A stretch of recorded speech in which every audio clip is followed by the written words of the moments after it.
¿Qué tal? ¿Cómo están? Buenos días, tardes, noches, dependiendo del horario en el que estés viendo este video. Mi nombre es Abraham Gómez y como siempre un gusto y un placer acompañarte en una clase más, en esta ocasión en una clase correspondiente a la asignatura.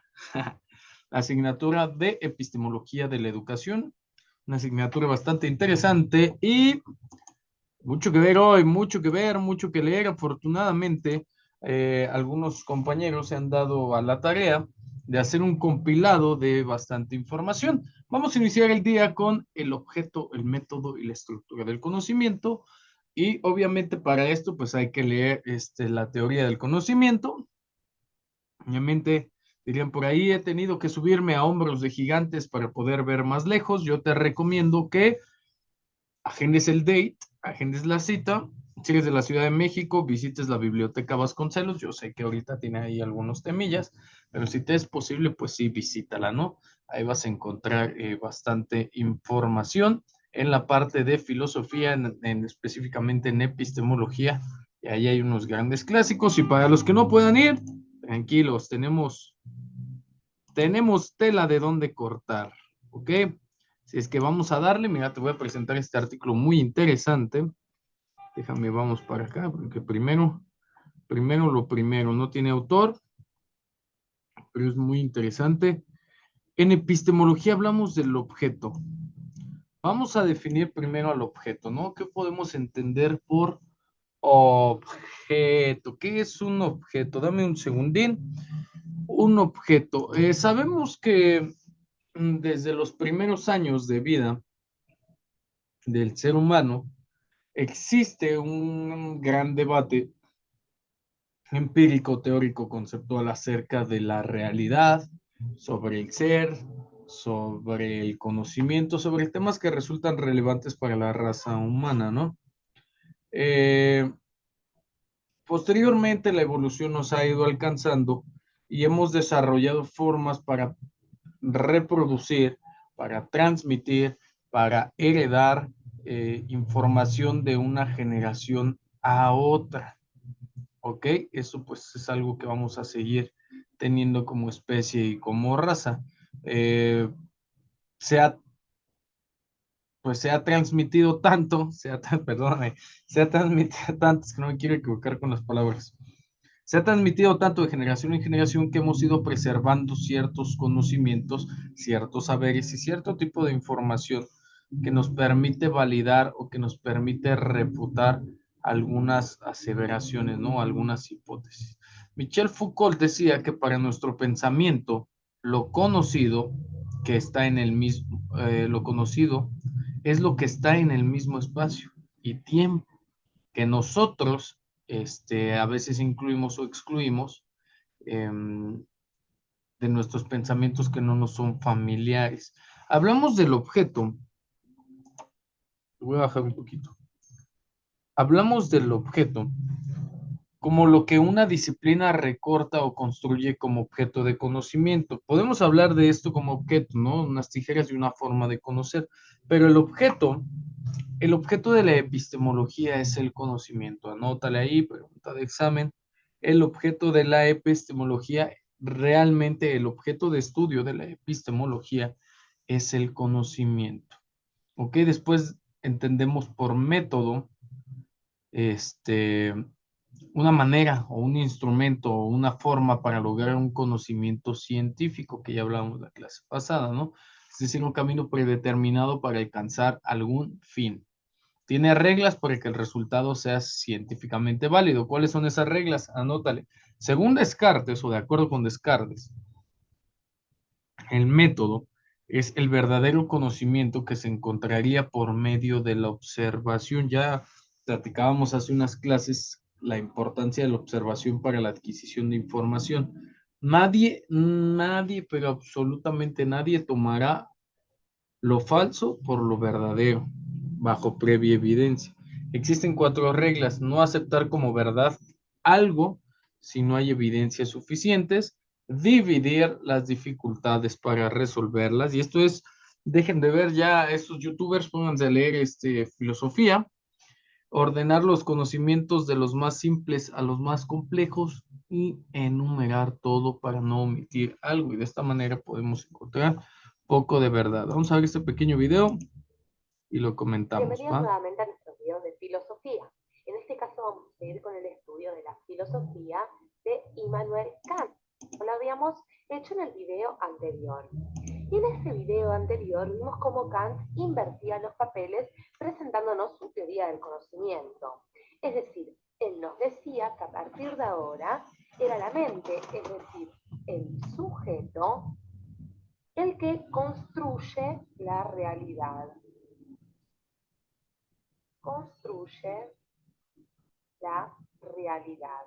Y esto es lo que significó, lo que marcó para la historia de la filosofía la famosa revolución copernicana.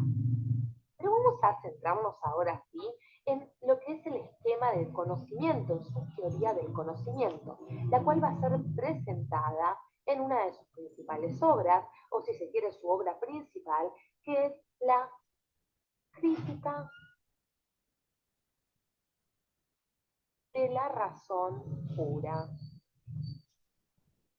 Crítica de la razón pura, publicada, como vemos, en el año 1781. Y Kant dedicó largos años a desarrollar y a componer su teoría del conocimiento, por lo cual, si bien no es muy fácil de entender en la primera aproximación, vamos a tratar de que todos podamos, una vez que terminamos de ver este video, si se quiere, entender un poquito más sobre su teoría y ver cuáles son los elementos básicos del hombre, del sujeto cognoscente, por supuesto, a la hora de construir la realidad, su propia realidad.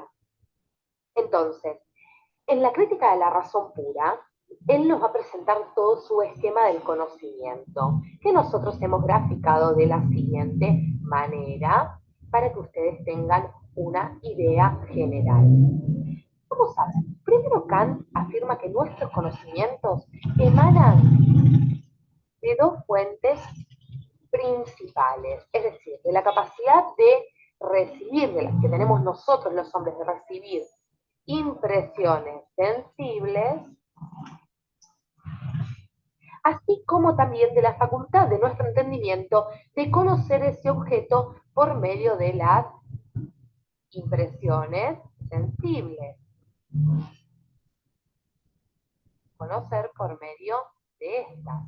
Entonces, dirá Kant que nuestro entendimiento, es decir, nuestra mente, conoce por medio de las intuiciones puras, que son las formas a priori de la sensibilidad, intuiciones puras, y también por medio de las categorías del entendimiento, que son los conceptos puros, libres e independientes de toda experiencia. Entonces, nuestro entendimiento conoce por medio de las intuiciones puras de la sensibilidad y también por medio de las categorías del entendimiento, que son los conceptos puros, como decíamos. Entendimiento y sensibilidad están dentro de nuestra mente. Hablemos de las categorías, es decir, de los conceptos puros, ya que estos, dice Kant, no pertenecen ni a la intuición ni a la sensibilidad, sino al pensar y al entendimiento, como estamos marcando en nuestro cuadro. Pero clarifiquemos un poco más la cuestión, porque seguro que a este momento ustedes se están agarrando la cabeza y no comprenden casi nada.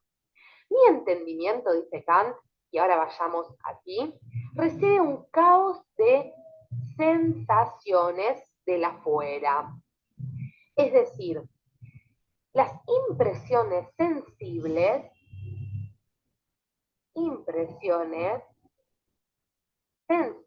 que nosotros tenemos del mundo exterior, constituyen la materia del conocimiento. Son las que me permiten que yo reciba este caos de sensaciones, que me vienen del afuera, es decir, del objeto, que no es un objeto dado, estructurado, como yo lo voy a estructurar en mi mente, sino que Kant lo llama noumeno, es decir, la cosa en sí, la cosa que yo no puedo conocer tal como es en sí, sino que la voy a conocer una vez que yo la construyo en mi mente, la estructuro en mi mente sirviéndome de las formas a priori, de la sensibilidad y de las categorías del entendimiento. Pero vayamos paso a paso.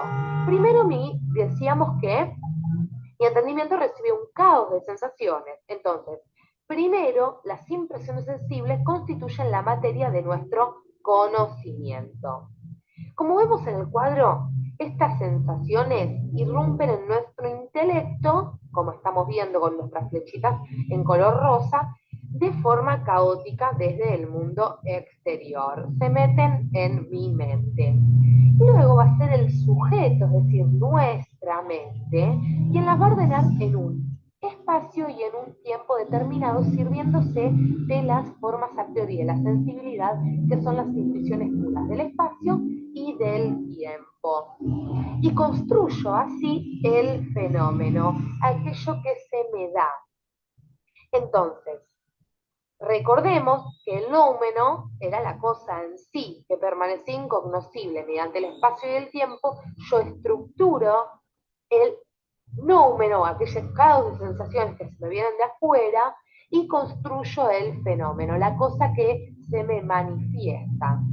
Luego, con las categorías, dice Kant, nosotros vamos a terminar de estructurar el objeto, es decir, las categorías, centrémonos aquí, son las estructuras organizadoras de lo que nos es dado por la primera organización que se ha hecho, es decir, por el espacio y el tiempo. Es como si hagamos tres pasos. Primero recibo el caos de sensaciones, los ordeno en un espacio y en un tiempo y luego las estructuro mediante las categorías del entendimiento. Entonces vemos como nunca, dice Kant, tenemos acceso a las cosas en sí mismas, es decir, al noumeno, sino que siempre conocemos según cómo organiza nuestra razón, siempre conocemos el fenómeno. Entonces, dos conceptos nos tienen que quedar en claro: los conceptos puros y las intuiciones puras mediante las cuales estructuramos al fenómeno. Primero lo ubicamos en un espacio y en un tiempo determinado, y luego ordenamos, formulamos los conceptos empíricos a través de los conceptos puros o categorías del entendimiento. Vamos a resumir entonces: el intelecto con su forma a priori de la sensibilidad y sus categorías construye, tomando como materia las impresiones sensibles que nos vienen del mundo, el objeto de conocimiento, es decir, el fenómeno. Entonces, yo así puedo construir el concepto empírico, por ejemplo, de caballo. Kant no niega la realidad exterior, pero lo que va a negar es que la cosa se encuentra en el mundo exterior. Las cosas las construimos en nuestra mente. En el mundo exterior se encuentran las cosas en sí, las que son incognoscibles para nosotros. Las conocemos una vez que las estructuramos en nuestra mente. Es decir, conocemos los fenómenos, la cosa que se manifiesta en nuestra mente. Esto es básicamente la teoría del conocimiento en Kant. Es compleja, no lo podemos negar, pero si se quiere lo podemos resumir nuevamente. Vamos a hacer nuevamente un espacio para que nos quede entonces de forma final. El intelecto, entonces decíamos, con sus formas a priori de la sensibilidad, con su forma a priori de la sensibilidad, así como también con sus categorías, es decir, con los conceptos puros, construye, tomando, claro está, como materia a las impresiones sensibles, el objeto, que nunca es un objeto como, considerado como número, es decir, como cosa en sí, sino que siempre es un fenómeno. Entonces, El fenómeno es aquello que se presenta en mi mente gracias a que yo lo estructuré. Yo construyo el objeto en mi intelecto.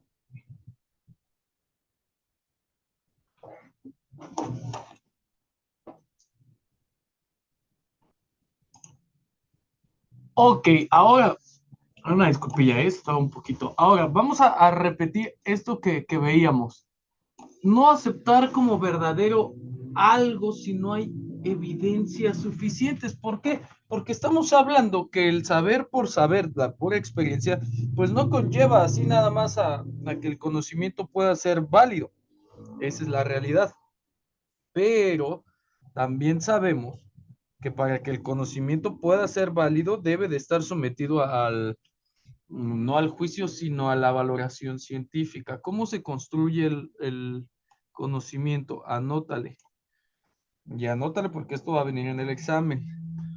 De acuerdo a los inductivistas, el conocimiento se construye de la siguiente manera: observación y clasificación de hechos.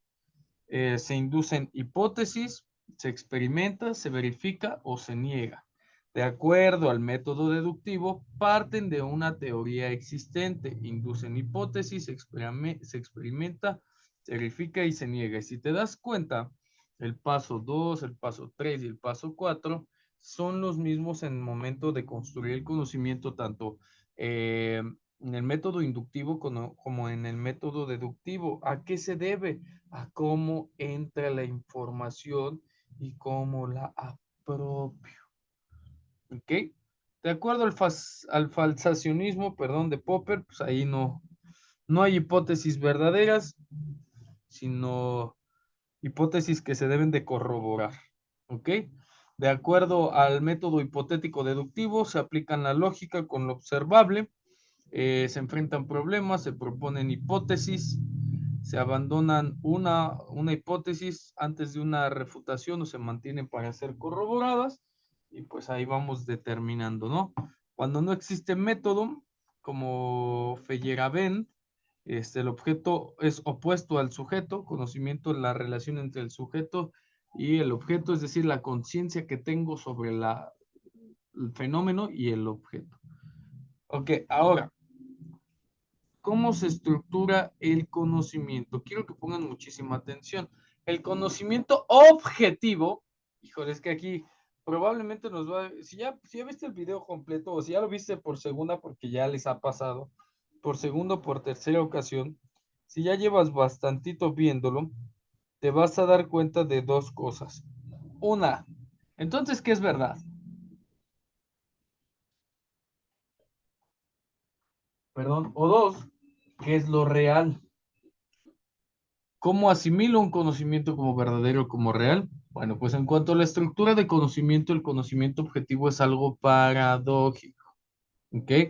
Sin embargo, el ser humano se sirve de abstracciones del mundo sensible. ¿Para qué? Para poder comprender y actuar de manera razonable. A pesar de este esfuerzo, el ser humano vuelca todo su conocimiento sobre un mundo subjetivo, no comparable y en muchos casos intangible. ¿Recuerdas que por ahí de los primeros cuatrimestres hablábamos del mundo de las ideas con Platón? ¿Recuerdas que por ahí de repente pues teníamos situaciones que nos hacían dudar del realmente lo que estábamos haciendo, ¿no? Este, debemos de entender así tal cual esta parte. A pesar de este esfuerzo, el ser humano vuelca todo su conocimiento sobre un mundo subjetivo. ¿Por qué? Porque el conocimiento objetivo requiere de hechos de mayor comprobación. A pesar de este esfuerzo, el ser humano vuelca todo su conocimiento sobre un mundo subjetivo, no comparable y en muchos casos intangible, es decir, que no se puede tocar. Por tal motivo, el conocimiento con elemento abstracto cumple una sencilla función: generar una idea acerca de o sobre un contexto vital. Así que las concepciones de mundo y objetividad son conceptos que yacen sobre la percepción de lo intangible de las percepciones del mismo ser humano y la relación de un ambiente próximo frente a sus sentidos. ¿Ok? De esta manera es muy acertado decir que el conocimiento yace sobre un esquema de racionamiento residual y ahí podemos entender dos cosas. Que nos genera una percepción específica de cómo se podría dar el conocimiento.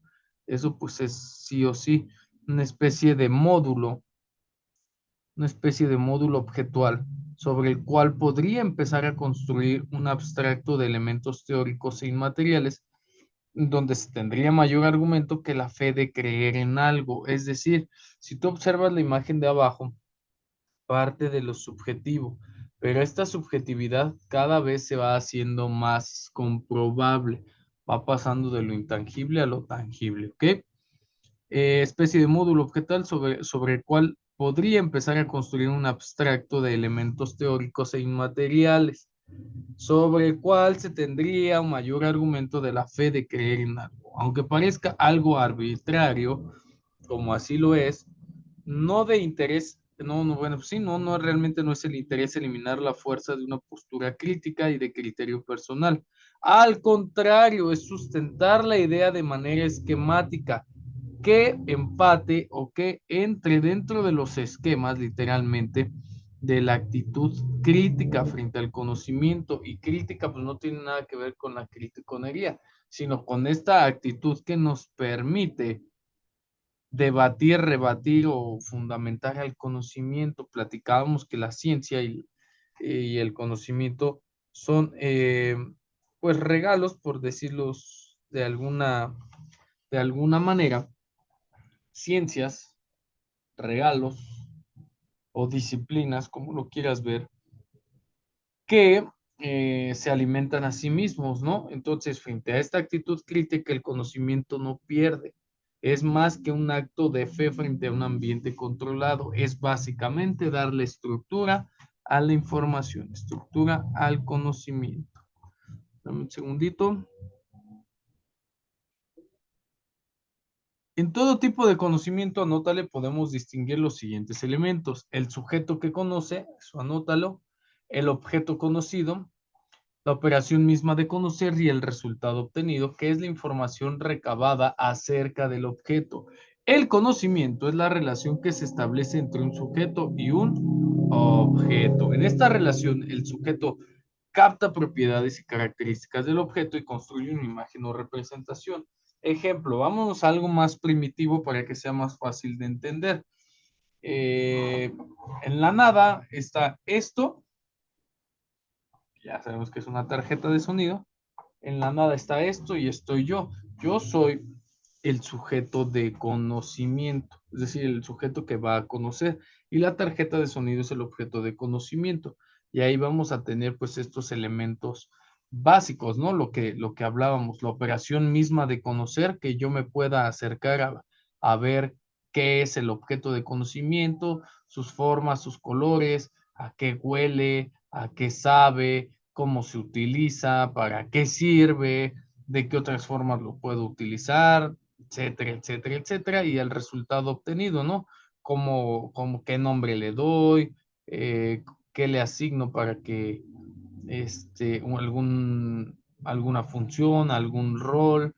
En esta relación todos vamos a entender el conocimiento desde diferente perspectiva y es importante que lo entiendas. A lo mejor todos estudiamos pedagogía, pero hay algunos que no entendemos de la misma manera o de la misma forma, ¿no?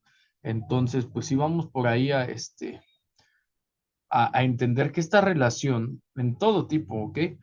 Que esta relación del sujeto con el objeto de conocimiento es meramente natural, es algo inherente al desarrollo de la ciencia y al desarrollo del conocimiento. ¿A qué me refiero? Por ejemplo, la sociología. El objeto de conocimiento de la sociología son los fenómenos sociales, el estudio de los fenómenos sociales. De la pedagogía es el estudio el fenómeno educativo, de la psicología, el estudio de los fenómenos psíquicos, por decirlos de alguna forma, ¿no? Vamos a lo más vago y lo más vulgar, es decir, todas las áreas del conocimiento, es que realmente es lo que quiero decir, que todas las áreas del conocimiento poseen un objeto de estudio claro y marcado y definido. Va a depender mucho de lo que decíamos, la relación que tiene el sujeto con el objeto, ¿ok? Elementos básicos del conocimiento. El conocimiento es la relación que se establece cuando el sujeto capta las propiedades del objeto a través de un proceso cognitivo, lo que te decía, esto que estamos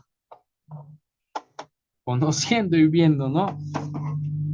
Para que exista el conocimiento se requiere de tres elementos: el objeto, el sujeto y la relación. Te voy a dejar esta lectura, aquí te la dejo, chécalo cómo está, pues vamos a avanzarle un poquitico más, ¿ok? Dame un segundito.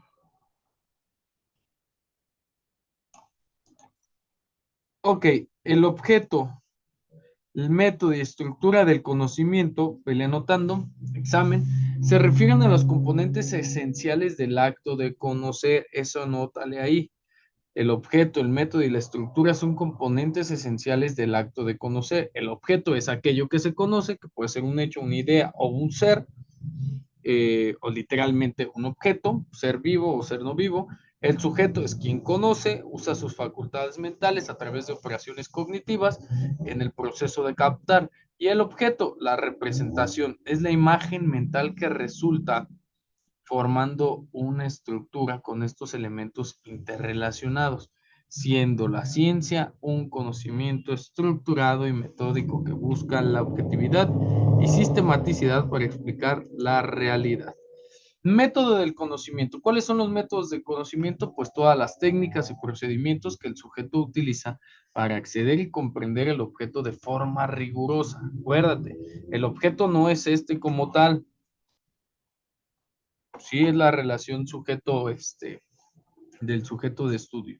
En la ciencia, el método científico, que es quien avala a partir de la observación, hipótesis, experimentación, comprobación, análisis y publicación de los resultados, busca garantizar la validez y objetividad de lo que estamos conociendo.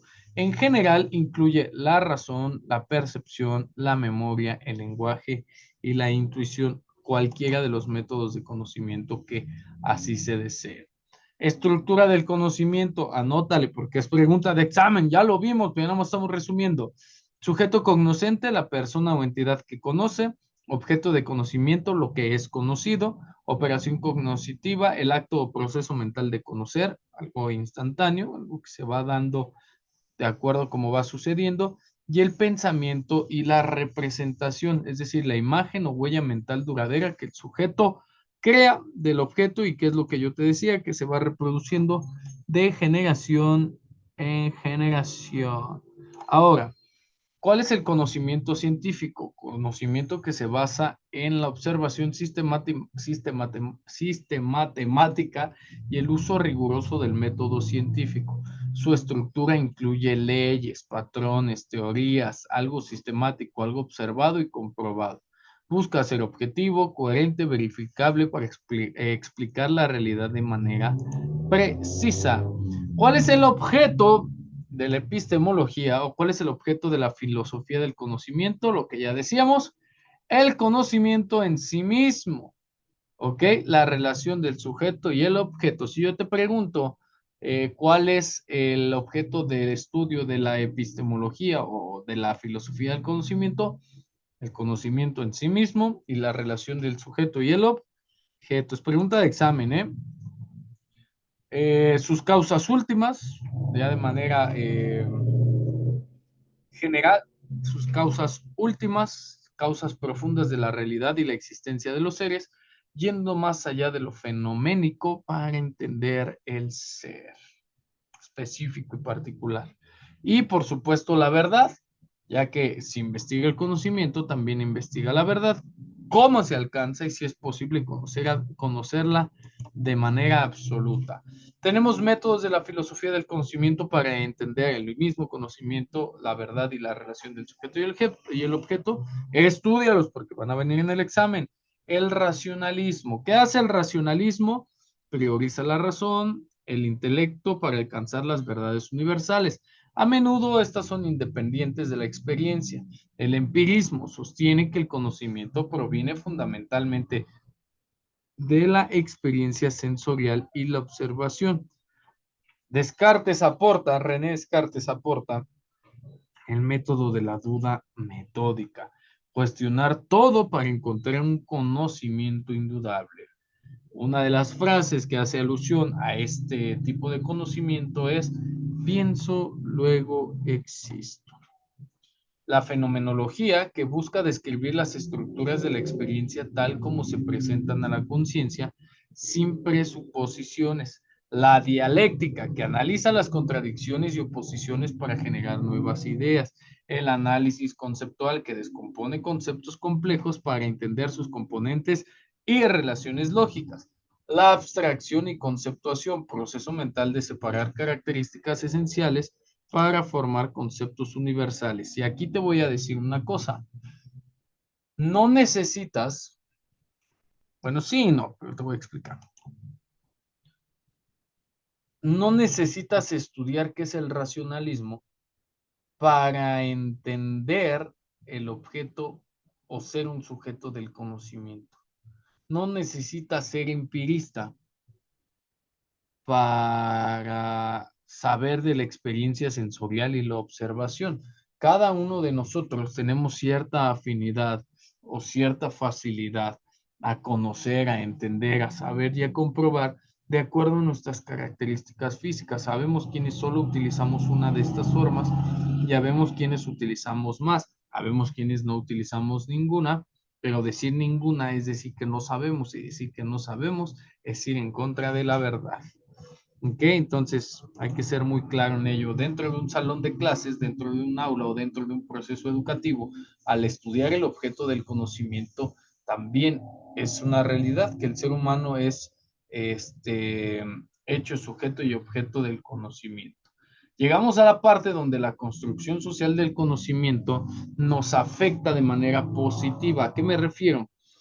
Si abordamos la idea de que la ciencia no es un proceso puramente objetivo y universal, sino que está influenciado por factores sociales, culturales, históricos e intereses humanos, donde el lenguaje y la interacción en comunidades de pensamiento, en colectivos de pensamiento, moldean lo que se considera conocimiento y cómo se valida, cuestionan su separación del sentido común y la ideología, es porque entendemos que el ser humano es un ente social que depende de otros seres humanos para conformar las estructuras o las formas de vida preestablecidas o establecidas por él mismo.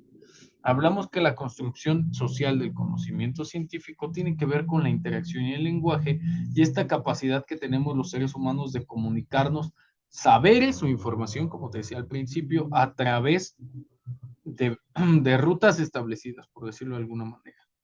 Se construye por la no autonomía, ya que no es independiente el conocimiento científico, sino que está ligado a las condiciones sociales y los intereses de la época, mostrando una interacción mutua entre ciencia y sociedad día a día. Por esta relación que te comento, no podemos vivir solos sin compartir. La ciencia como actividad humana también se construye de manera social, ya que los científicos no están observando máquinas, sino seres humanos, ¿ok? Sus concepciones, sus compromisos y el entorno social, cómo todo fluye o influye en el trabajo.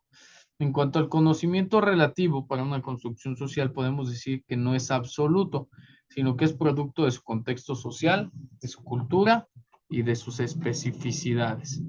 ¿Qué implica? Pues que al tener una función social, la ciencia busca resolver problemas, mejorar la vida y explicar el mundo para su desarrollo y aplicación. Cada uno de estos valores sociales se imbuyen, se inmiscuyen, se suman, aportan. La construcción social del conocimiento enfatiza que la ciencia es una empresa humana que trabaja por, para y en sí, influenciada obviamente por las esferas de la sociedad que estén desarrollando pues diversas actividades, ¿no? Donde acuerdos, debates y estructuras sociales determinen qué es lo que se acepta como verdad científica. Te voy a poner un videín muy, muy rápido para cerrar la clase, unos minutitos, porque es largo, ¿eh? Y este sí quiero que lo observes. Dame un segundo, a ver si no se traba esta cosa. Ya se trabó, dame un segundito. Un segundín.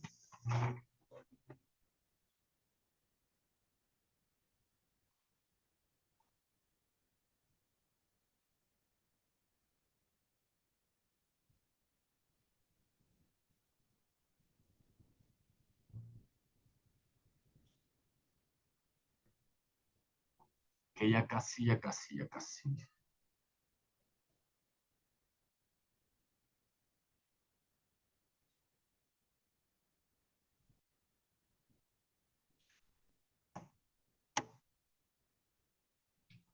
Todos somos tataranietos de un científico, doctor en física, Javier Santolaya. Ok, te voy a dejar que lo...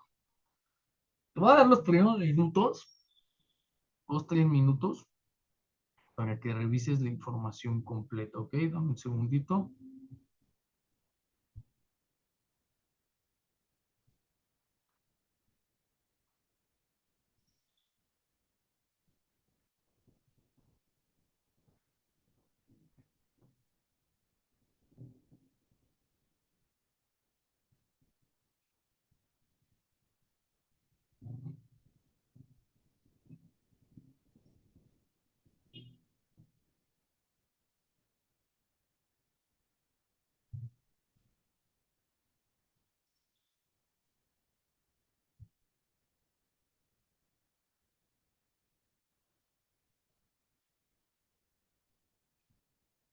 Sale. Ojito ahí, dame un segundo.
Hola, hijos de Newton, ¿qué tal? Qué alegría estar aquí. La verdad es que viajo por el mundo, recorro países y veo siempre las mismas caras de ilusión, de ganas, ¿verdad? Es una generación con ganas de saber, de conocer. Veo sonrisas, veo expectación, ¿no? Veo ganas de aprender y veo mucha curiosidad y esto es algo muy bonito, ver ese brillo en los ojos de la persona que quiere saber porque saben que vamos a hablar de física, ¿verdad? Nadie se lleva una sorpresa. Estamos aquí para aprender física, pero es una realidad el hecho de que genera ese brillo en los ojos, esa pasión, que es muy difícil conseguir con otros aspectos de la vida. Y esto me hace recordar mucho a cómo yo era cuando tenía la edad de ustedes.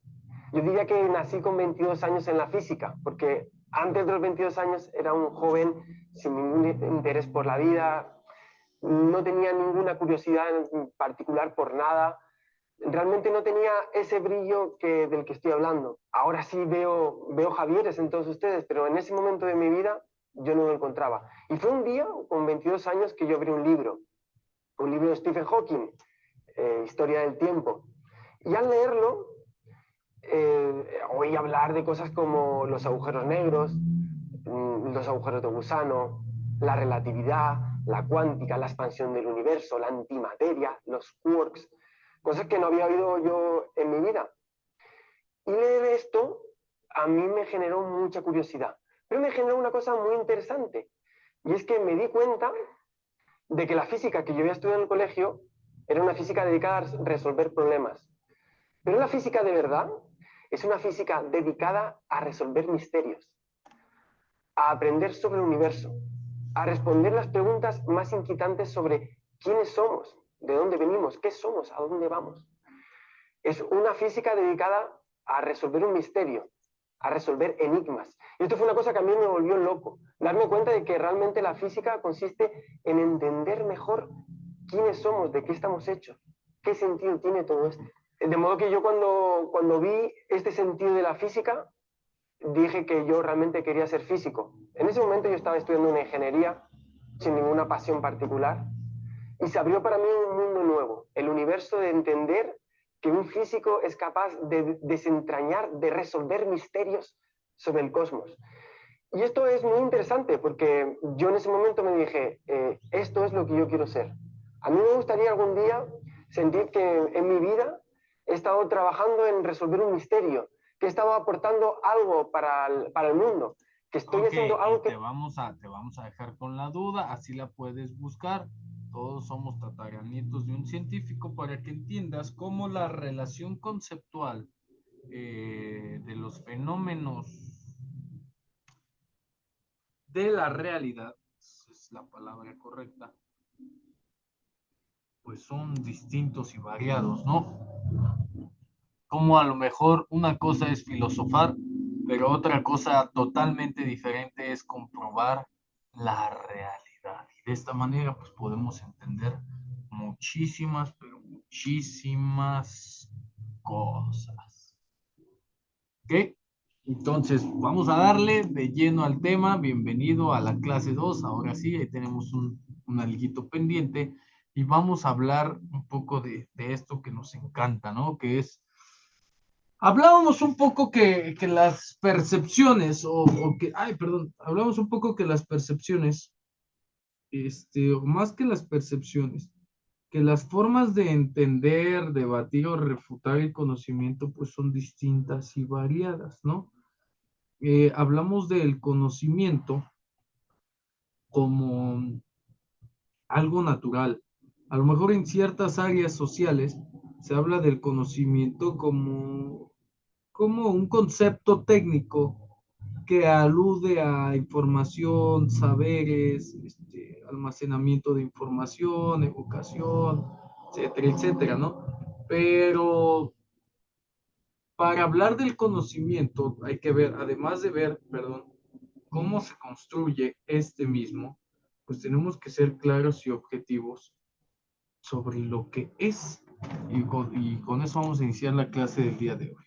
Primero que nada, como estamos ahí en la imagen, así tal cual lo estamos viendo, vamos a ver qué es una noción, porque normalmente andamos, te digo que andamos utilizando los términos como si todo el mundo los comprendiera, ¿no? Como si nosotros mismos los domináramos. Hablamos que una noción es, en un sentido muy, pero muy amplio, una definición o idea de algo. Se trata de una palabra de significado muy difuso, que oscila entre la idea vaga de un asunto y el concepto formal de un tema o cosa. ¿Ok? De eso vamos a hablar. Una noción, repito, una idea o una definición de algo. Todos tenemos nociones de diferentes aspectos, situaciones o elementos de la vida diaria, puesto que todos de alguna u otra forma tenemos la capacidad de entender al mundo.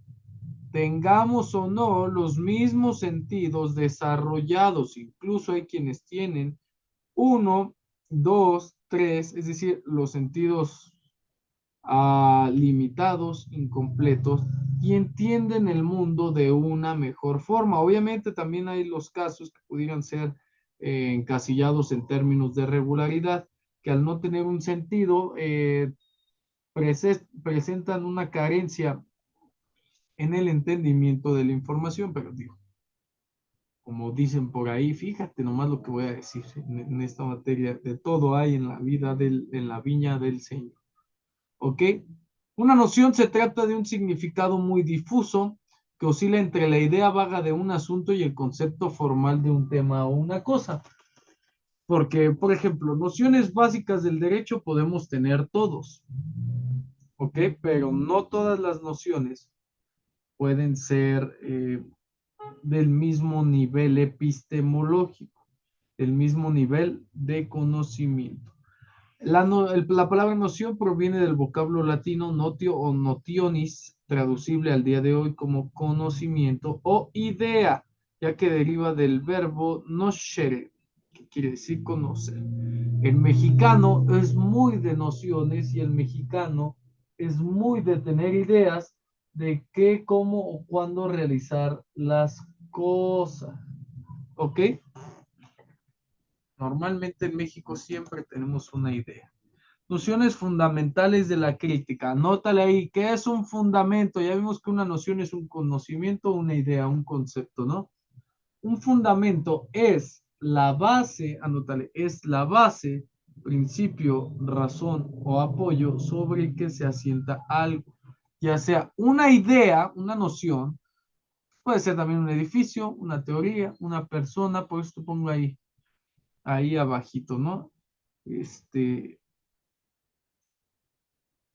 Algo que fundamenta, algo que sustenta, algo que sostiene en términos vulgares, ¿no? Implica seriedad, origen o justificación profunda. En plural, se refiere a los conocimientos básicos de una disciplina. ¿Qué es la crítica? Anotamos acá, déjamelo más grande. Un segundito. Que ya modificamos acá. Y toma nota, vas a leer junto a mí. ¿Ok? Dícese, la crítica es una apreciación y evaluación analítica de una obra. Repito, la crítica es una apreciación y evaluación analítica de una obra, acción o situación. También es una forma de expresión en la que se emiten juicios. Pero al ser la crítica un elemento del conocimiento, no podemos emitir juicios. Y dicen por ahí, hay de críticas a críticas. ¿Ok? Y no es lo mismo, ni es igual, pero la crítica elaborada de manera formal puede resaltar aspectos positivos o señalar deficiencias con el propósito de generar reflexión y mejora. Es una herramienta que contribuye al debate, la comprensión y el enriquecimiento cultural. Sin embargo, debe realizarse de manera objetiva y respetuosa, evitando comentarios ofensivos o destructivos. La crítica, cuando emite un juicio, no busca las deficiencias, busca, como ya decíamos hace algunos días, en un sentido laxo, que las cosas se realicen de acuerdo a la naturaleza del objeto de estudio, que el sujeto que elabora el proceso de conocimiento tenga fundamentos o en su caso nociones o en el mejor de ambos nociones fundamentales para emitir una información, un saber o un conocimiento. La crítica es un análisis, opinión o juicio positivo o negativo sobre algo o alguien. Busca evaluar sus fortalezas y debilidades a menudo con el fin de ofrecer una mejora. Aunque puede ser también un reproche o censura, en el peor de los casos, aquí hablamos de un tema ya más personal. ¿Ok? No confundamos con que una crítica puede ser subjetiva, puede ser personal, que se diferencie del simple juicio. Hay mucha tela y hay una brecha muy larga entre la crítica objetiva y subjetiva, porque de manera objetiva lo único que se busca es enriquecer al conocimiento y construir una ciencia. ¿Ok? Ahora, vamos a observar. Vamos a observar el siguiente material. Dame un segundo.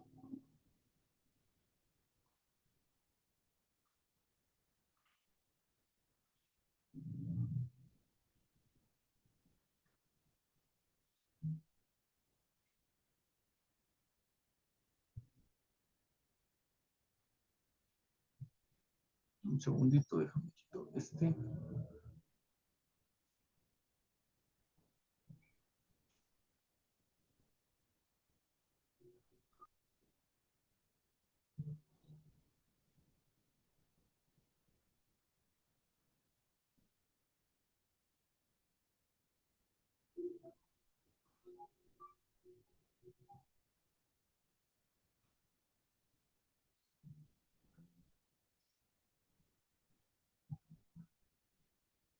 Te voy a dejar este material, así anótalo, concepto de qué es una noción. Nos va a ayudar bastante, ¿ok?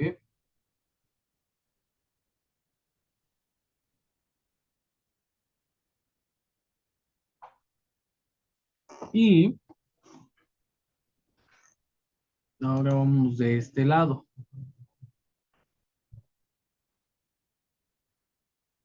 Anótale lo siguiente, la crítica en la epistemología es una vertiente fundamental de la teoría del conocimiento que ahorita vamos a abordar, pero anótale, tú vele anotando, la crítica en la epistemología es una vertiente fundamental de la teoría del conocimiento que no se limita a describir cómo se produce la ciencia, sino que cuestiona los fundamentos, límites y validez del conocimiento científico y sus pretensiones de verdad, objetividad y neutralidad. Se centra en la reflexión sobre el sujeto, el método y las condiciones históricas sociales que posibilitan la construcción del saber.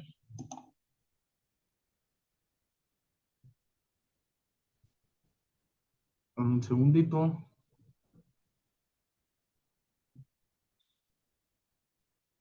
Ahora, vamos a ver qué es el conocimiento de manera general. Quiero que anotes estos tres links.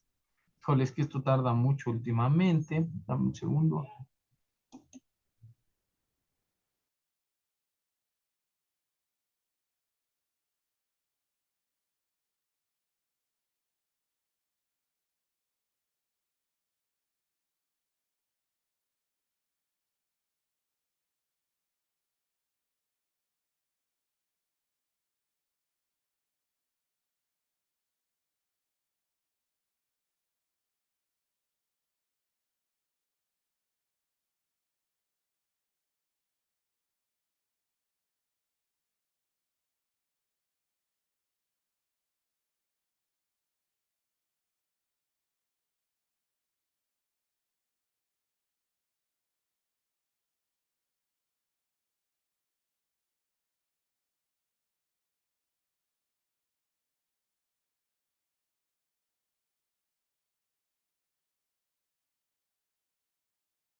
Ok, te voy a dejar, estas, estas páginas. Ahorita te mando captura de pantalla y te las mando al grupo para que puedas revisarlas, para que puedas observarlas. Y es que mira, son documentos de la Universidad Nacional Autónoma de México, que pues no están disponibles como a todo el acceso, ¿no? Entonces, pues ahí yo te voy a encargar que lo leas, que lo leas bastante bien para que puedas tener noción completa. De cualquier manera, yo te hice un resumen de este lado, que es lo que vamos a estudiar para que tengas chance de aprobar tu examen. ¿Va? Dame un segundo.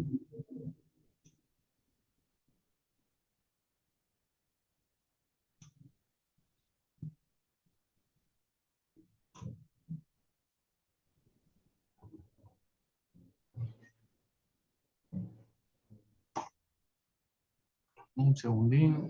Un segundín.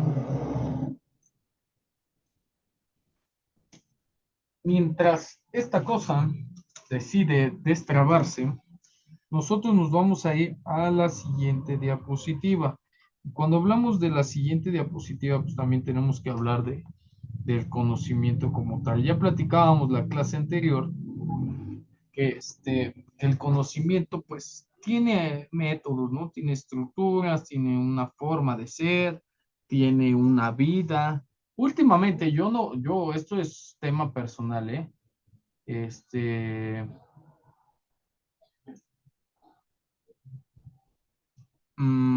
pues, ¿cómo explicarlo? Yo, a juicio personal, no comparto la idea de que el conocimiento tenga una vida útil, ¿ok? Por dos situaciones. La primera, me parece que darle una vida útil al conocimiento, sí, yo sé que la ciencia se alimenta, ¿no? Y de sí misma y que se refuta, pero hay conocimientos que pueden tener una perdurabilidad en cuanto a longevidad, mira que es pleonasmo, de mayor jerarquía, por decirlo de alguna manera, ¿no? Porque a pesar de que la sociedad está en constante cambio, no todas están en evolución, no todas las sociedades están en evolución y no todas las sociedades, pues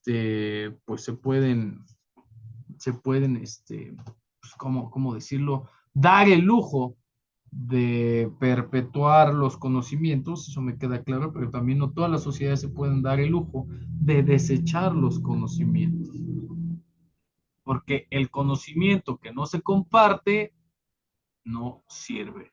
El conocimiento es la comprensión, la familiaridad adquirida sobre algo, resultado de un proceso cognitivo de aprender, es decir, de captar información a través de los procesos cognitivos que ahora sí definimos como la experiencia, la razón, la percepción, la memoria o el estudio, relacionando un sujeto que es quien lo conoce, como ya habíamos visto, con un objeto que es lo conocido. Es fundamental para interpretar el mundo, resolver problemas y tomar decisiones. Abarca hechos, habilidades, creencias e implica un proceso activo de interpretar datos de acuerdo a los saberes, no solamente acumularlos. ¿Ok? Características clave del conocimiento, que ya las vimos, solamente estamos acá haciendo el review. ¿Cuáles son esas características? Dame un segundito. El proceso, que el proceso se realiza en dos formas, el sujeto y el objeto, que involucra al objeto cognoscente, que ya veíamos en el video, que capta las cualidades de un objeto cognoscible. ¿Ok? Adquisición se obtiene por diversas fuentes como la experiencia, que ya los vimos, los métodos empírico, racional, científico, intuitivo, los tipos que incluye al empírico, al racional, al científico, al técnico y al basado en creencias o intuiciones. Todas las formas del conocimiento son absolutamente válidas. ¿Ok? Entonces, para que no tengamos ahí problema alguno. De esta manera, podemos entender que existen disciplinas que lo estudian, que también ya vimos. La epistemología es una de ellas. ¿Sale? En todo caso, pues debemos entender que todas las formas de conocimiento son válidas. pero no todas son científicas. ¿Ok?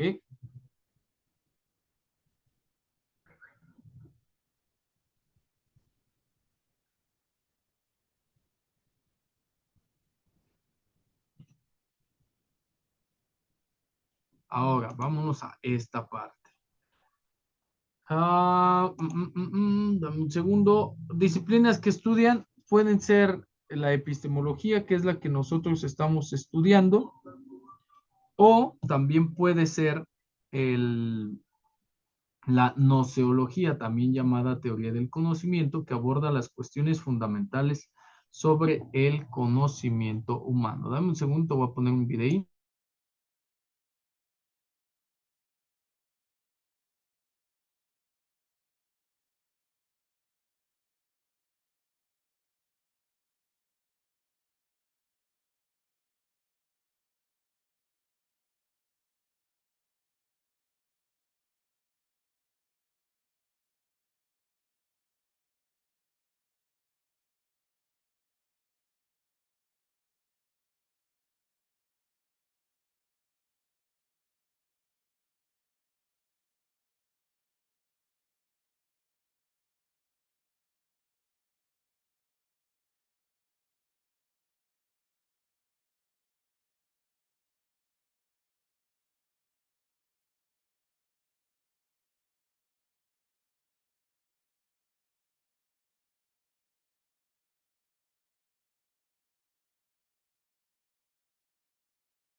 Teoría del conocimiento.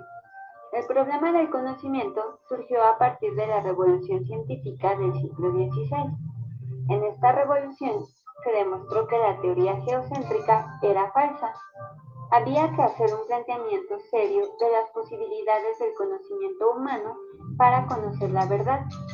Antes que tratar el problema de la realidad, hay que plantear si podemos llegar a ella. Los filósofos lo que pretenden es aumentar la certeza de los conocimientos, construir el edificio del conocimiento sobre bases firmes y seguras. ¿Qué es conocer? Conocer es una actividad mental, mediante la cual el sujeto cognoscente se apropia de algo del objeto conocido. Elementos que intervienen. Son tres elementos: sujeto cognoscente, quien conoce, objeto conocido y relación entre ambos, la relación del conocimiento. Clases de conocimiento. Podemos conocer la realidad a través de las siguientes facultades.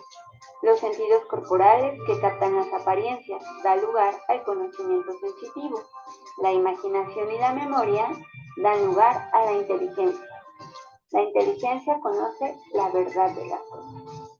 Principales interrogantes que plantea el conocimiento humano. Dogmatismo. Es una posición epistemológica para la cual no existe todavía el problema del conocimiento. Da por supuesto que el hombre, mediante sus facultades cognoscitivas, puede llegar a conocer lo que realmente es el objeto. El científico dogmático es aquel que confía totalmente en que el hombre puede llegar al conocimiento de la verdad por medio de su inteligencia. Escepticismo. Es la posición opuesta radicalmente al dogmatismo. Según esta teoría, nunca podremos llegar a estar seguros de la verdad de algo. Lo único que podremos tener son opiniones más o menos fundamentadas. Los sentidos sin inteligencia no tienen capacidad para llegar a conocer lo que la realidad es en sí misma. Criticismo. La figura más importante de este movimiento es Manuel Kant. Dice que el conocimiento de la realidad es posible bajo determinadas condiciones. El objetivo de la teoría del conocimiento sería determinar las condiciones necesarias para que un conocimiento humano sea universalmente válido. Racionalismo. Comienza en el siglo XVII con Descartes. Un conocimiento es verdadero solo cuando es universal y necesario. Los filósofos racionalistas se inspiraron en el saber matemático para defender que la razón humana tiene un poder ilimitado, siempre que proceda deductivamente. Este método consiste en obtener nuevas verdades a partir de unas verdades ya conocidas con certeza por la inteligencia, de una manera evidente. Los racionalistas pretenden construir una filosofía basada únicamente en la evidencia de la razón. Intelectualismo. Supone un intento de hacer una unión entre conocimiento sensible, empirismo, y conocimiento racional, racionalismo. Es posible llegar al conocimiento de la verdad de las cosas, no solo sobre verdades de razón. Realismo. El realismo establece como punto de partida dos principios o proposiciones. El primero nos dice que existe una realidad en sí independientemente del sujeto. El sujeto lo que tiene que hacer es encontrar esa verdad. Esa realidad o esencia puede llegar a ser conocida por el sujeto cognoscente mediante la elaboración de conceptos universales. El realista tiene el concepto de la ciencia como un espejo que refleja toda la realidad. Idealismo. Establece la prioridad del sujeto sobre el objeto. Una idea es cualquier contenido de conciencia, cualquier vivencia psíquica consciente. Yo siempre podré dudar que las cosas sean como yo las pienso, pero es indudable que yo pienso de esta manera las cosas. El punto de partida son las ideas de las cosas, que son inmediatas a nosotros mismos. Raciovitalismo. Los filósofos contemporáneos creen que el sujeto cognoscente siempre pone algo de sí mismo en el conocimiento de la realidad. El sujeto no es pasivo como un espejo, sino que es activo. La verdad está en el yo con las cosas.